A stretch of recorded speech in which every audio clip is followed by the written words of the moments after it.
Hey guys, what's up? On today's video, I'm going to be talking about shield stun in the newest patch, because everyone's saying, oh my god, every character has more shield stun, blah blah blah. And yes, that is true, but I want to explain why that is and what's happening, what changed with the newest patch.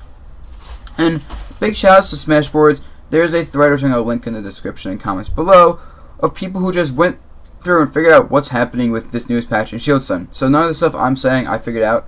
All credit goes to them. I'm just explaining and simplifying it and putting it in video form to make it easier to understand and figure out.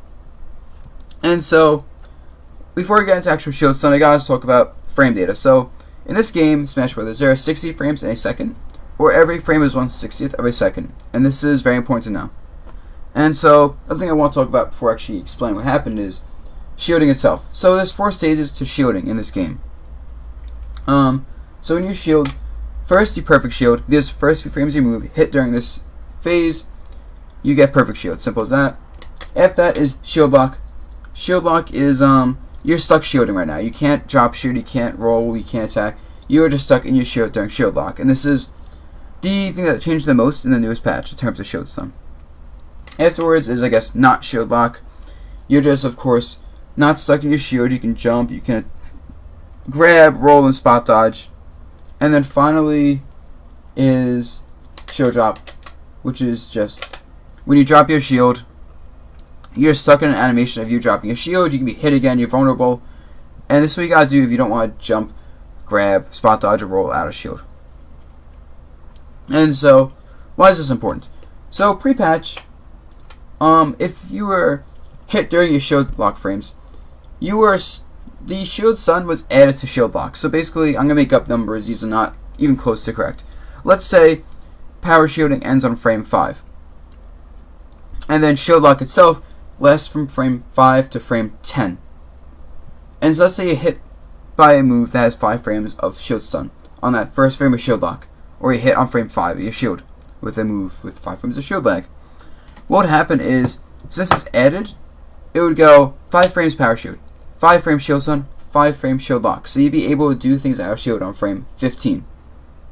And if you were hit, say, on frame 7 of your shield lock, it would go 5 frames perfect shield, 2 frames shield lock, 5 frames of shield stun, because that happens during your shield lock, and then 3 frames of shield lock. It'd have finished. No matter what, you'd have to go through shield stun and shield lock separately. And so, if it was a 5 frame shield stun move, it would be 15 frames. If it was a 4 frame shield stun move, it would be 14 frames total. If it was a 6 frame shield stun move, it would be 16 frames total, etc., etc., etc. And that was pre-patch. Post-patch, however, shield stun happens during shield locks. Now, let's put the same exact example. 5 frames perfect shield, 5 frames shield lock, 5 frames shield stun. That you'd actually be out of shield lock and shield stun on frame 10, because now those two are combined. So they happen at the same exact time. Assuming, of course, you hit during your shield lock frames. And now, let's say you hit by a move with 6 frame shield stun. That end on frame 11 because the shield stun will last only 1 frame longer than your shield lock.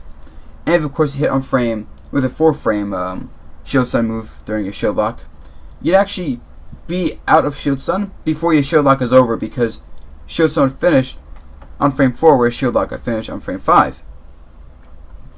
And that's the basics of it. Of course, if you hit later into your shield lock by the same 5 frame move, that means that shield lock would end up still being shield stun, blah blah blah. And that's just what happened. So then why would shield stun be increased? Because in theory, that means that could be less shield stun everything. And that's correct. If it wasn't for the fact that the formula itself for shield stun was changed so everything has greater shield stun for the most part. Physical moves and projectiles, although projectiles got less of an increase in shield stun, just got a buff to the formula despite the shield stun and shield lock mechanic changing. Which is weird also in a way, because that means before in the patch hitting an attack on shield earlier was safe. Now it doesn't really matter. And so one other thing I want to talk about now with the changes in this patch is hit lag. So hit lag is when you throw an attack out and there's a multiplier attached to that attack that says this attack on hit or on someone's shield. I'm just going to use the shield for talking about this because shield stun. So on shield, this move got multiplied by X amount, and the person attacking was in the animation for a longer or shorter amount of time based on this multiplier. And pre-patch, it only affected the person attacking. So let's say you have this move. Actually, Roy's an example. So Roy's tipper attacks, like the edge of his blade, had a hit leg modifier of 0.7, I think. So what happened is, let's say a move lasted 10 frames, but it had a 0.7 modifier. If you hit someone with the tip of that move, Roy himself would actually have this move's like duration multiplied by 0.7, and he'd only be stuck doing that move for 7 frames, while his opponent is stuck in 10 frames, because if you were being hit by an attack, or not hit, if you were defending an attack pre-patch, you'd actually always have a 1.0 hit leg modifier. So a 10 damage move, a 10 frame of shield stun move from Roy's tipper would only affect him for 0.7 frames. The opponent would be affected by 10 frames. But inversely, if you hit someone's shield with a 1.5 multiply move, aka like the base of Roy's sword, the strongest point of his attacks, Roy, if it was a 10 frame shield stun move, would actually be stuck in 15 frames of shield stun, while the opponent would still be stuck in 10 frames of shield stun. However, in this patch, both the opponent and the person attacking are stuck in the same amount of shield hit lag. So now those moves that had 0.7 hit lag, the opponent also stuck in shield for only 7 frames as opposed to 10. Or they're hit by that move with 1.5 multiply of hit lag against 10 frame shield stun. Now the opponent's also stuck in 15 frames of shield stun by that move. And so it's actually important, because that means moves with less hit lag are actually less safe compared to pre-patch, or at least they will be once for the formula changing. Whereas moves with more hit lag, like those very powerful moves, like I said, Roy's base, Marth's tipper, are actually even more safe.